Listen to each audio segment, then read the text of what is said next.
When I was a very young priest, I got involved profoundly in the pro-life movement because of my experience of listening to both women and men who had been profoundly damaged by abortion, both in confession but also in counseling and in conversation. And it made me realize very up close and personal that abortion doesn't only destroy the life of the unborn, it heavily damages the persona and the psyche, the soul and the spirit of so many people, all the people that are around that unborn child, beginning with the parents. And it led me to realize the lies and deceptions that are told to people about abortion, that somehow it doesn't affect you. This is just a quick solution to a problem. You're not ready to be a parent. This is just a blob of tissue. All the excuses and lies that we've heard about what abortion is. And yet we know both through science and faith that life begins at conception, and there's already this beautiful genetic explosion of the individuality of the person from that very first moment of conception. So all of that was swirling around in my head when I went to see the movie Unplanned last week. I had read the book by Abby Johnson when it came out in 2011 and was very struck by her story. So here's a young woman, very idealistic, wanting to help women, kind of seduced by the deception that Planned Parenthood was the way to go, and did it so well that she became a clinic director. I think anyone that saw the film knows that the key moment is when she's unexpectedly asked to help with an abortion. And although she had 2 abortions herself, it was that vision of seeing this unborn child in all of his or her beauty, all of a sudden fighting for life as the tube came into the womb to suck that child into non-existence. And that just cut her to the core. It's one thing to know all of that conceptually. It's another thing to see it on film.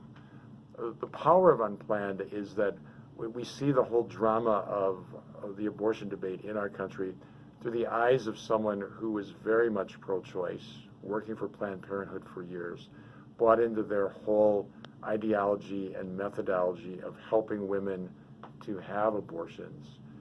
The other thing that really strikes you in the film is when they're asked to increase their quota of abortions.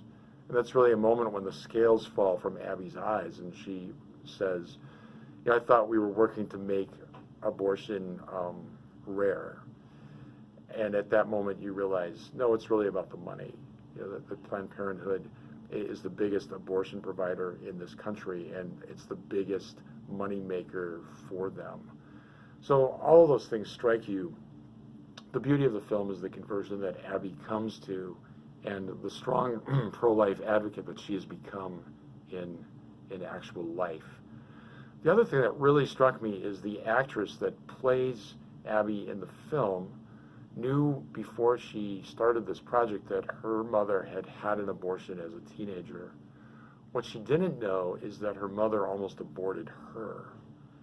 And so her mother was at the abortion clinic again and suddenly came to her senses and left.